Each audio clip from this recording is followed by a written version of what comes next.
अपनी बात रखने के लायक समझा और समय दिया, इसके लिए आपका बहुत बहुत धन्यवाद। सर्वप्रथम कोली कुलवंशी साधुगुरी तथागत गौतम बुद्ध जी के चरणों में नमन करते हुए ब्राह्मणवाद, पाखंडवाद और अन्य कुरीतियों पर कुठाराघात करने वाले हमारे समाज के जन्मे हमारे बोधिसत्व कबीर साहब जी के चरणों में नमन करते हुए हमारे देश को एक एकता के सूत्र में पिरोने वाले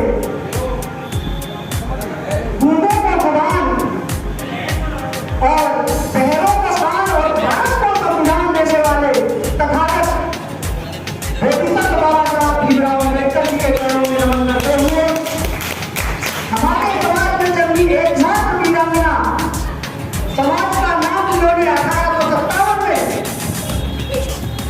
अपने समाज के नाम को ऊंचा किया, ऐसी समाज की वीरांगना जगदारी माई के चरणों में नमन करते हुए सरदार उधम सिंह जिन्होंने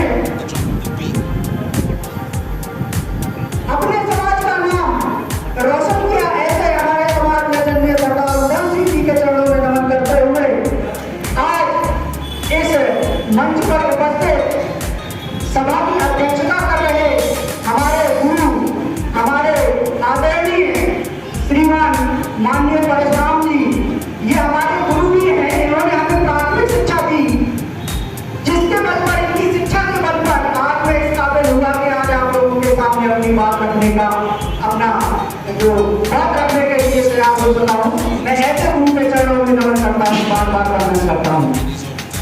समाज के जो जिनकी जिम्मेदारी, समाज की जिम्मेदारी जिनके कंधों पर है, ऐसे हमारे समाज के मंचासीन जो वरिष्ठ साथी हैं, वरिष्ठ समाजसेवी हैं, उनको नमन करते हुए मैं आज की बात रखता हूं। जैसे आज इस कबीर जी की जयंती जो हम लोग मना रहे हैं, सर्वप्रथम तो इसकी आप सभी लोगों को बहुत बहुत बधाई, बहुत बहुत साधुवाद। कबीर जो है एक छोटा शब्द नहीं है। कबीर को आज तक कोई पूर्ण रूप से उल्लेखित कर ही नहीं पाया। कबीर के बारे में हम लोगों का जो साहित्य है वो कहीं ना कहीं से जिनको ऐसा समझ में आया उसने वैसा उकेर दिया और उस साहित्य को आज हम लोग पढ़ते हैं, जैसा पढ़ते हैं वैसा ही समझ कर उसको। कबीर कभी पूर्ण रूप से उकेर के नहीं आ पाया है। इसकी रिसर्च विभिन्न देशों में, कनाडा, ऑस्ट्रेलिया, अमेरिका और कई देशों में इसकी रिसर्च चल रही है यूनिवर्सिटियों में। कबीर एक्चुअल में है क्या? कुछ लोग कहते हैं कि कबीर पाठ परमात्मा है, कोई प्रकट उत्सव बनाता है, कोई उनको विधवा ब्राह्मणी के पेट से जन्मा हुआ बताता है। तो कबीर के जन्म और मृत्यु में बहुत सारी भ्रांतियां हैं जो आपके लिटरेचर में विभिन्न लोगों ने आपने दर्शाई हुई है।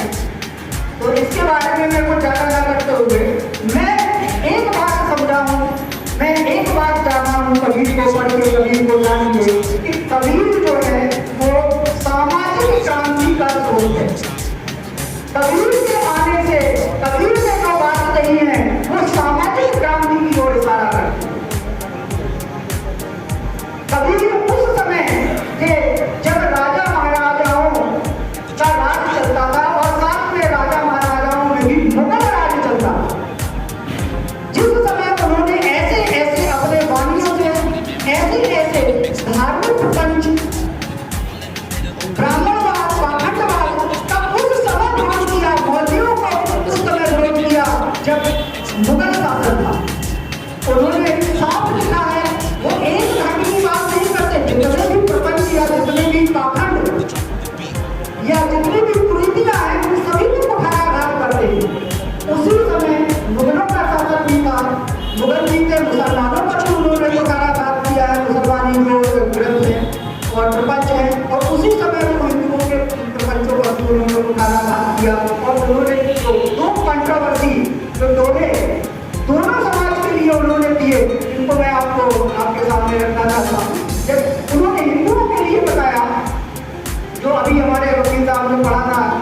उनका दोहा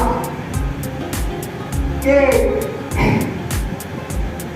पाथर मुझे हर मिले तो मैं पूछूं पहाड़, पाथर मुझे हर मिले तो मैं पूछूं पहाड़, तो ताकत में बसिया बनी जो की सुखाए बनता। मतलब अगर पत्थर पूछने से ही हरी मिल रहा है तो मैं तो पर्वत को पूछूंगा, क्यों ये पत्थरों में फंसे हो? अगर इन पत्थरों में भगवान होता तो मैं तो पर्वत को पूछूं, छोटे पत्थरों को पूछने में थोड़ी कुछ हो रहा है। तो इतना उनका कहने का जो तात्पर्य था कि हम लोगों को जो भगवान है या जो ईश्वर है वो हम लोगों की आत्मा में ही विराजमान है, हमें अपने अंदर ही खोजना चाहिए। जो अभी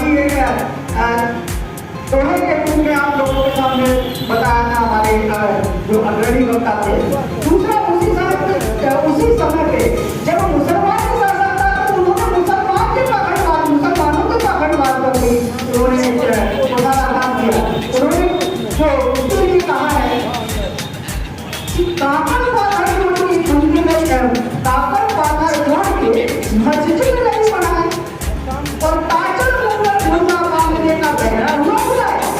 मतलब जिसका शासन था उसी के शासन में इस प्रकार की उनके जो धर्म पे इस प्रकार से कुठाराघात करना, आज के समय में अगर कोई बोलते तो उसको जाने कितने केस लग जाएंगे।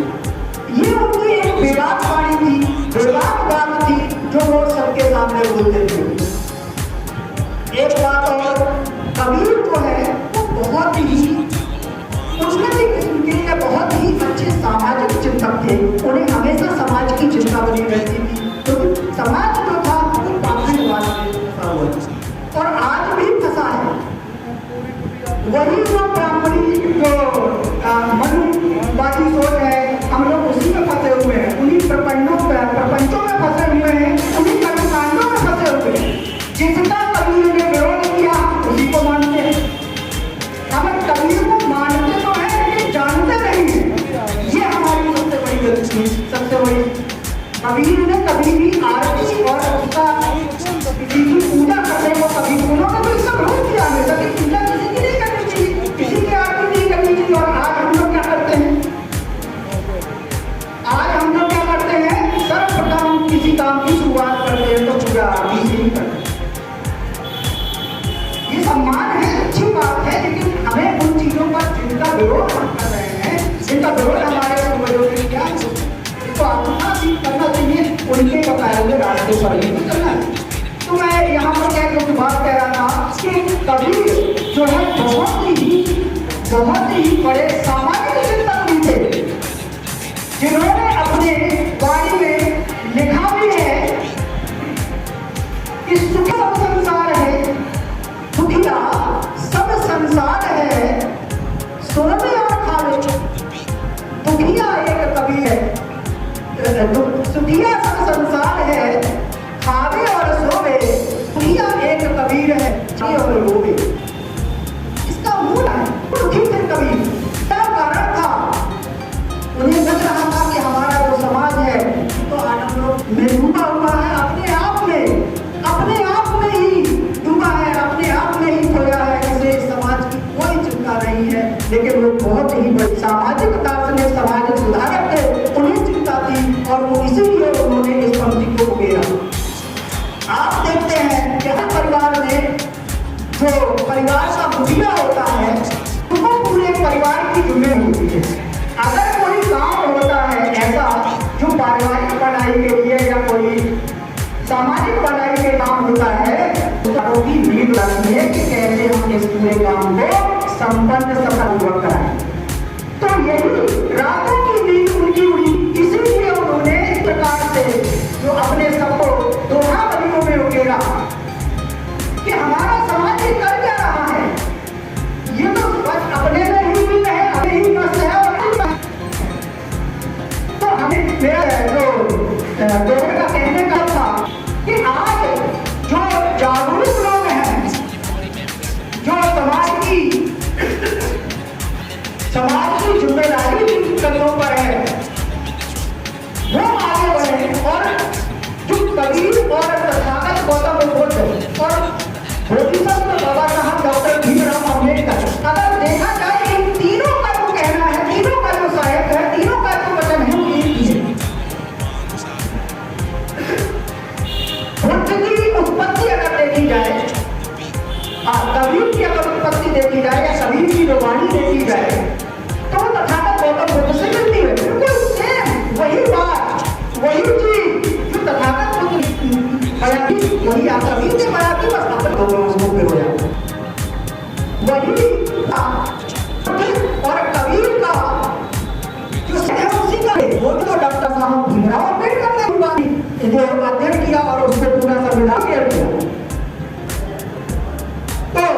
मेरा भी कहने का मतलब हमारे समाज या अभी तक जो महापुरुष हैं उनमें जो मैंने कहा अभी तक कि जो कवि हैं वो बोधिसत्व हैं, हम उनको बोधिसत्व से संबोधन नहीं करते।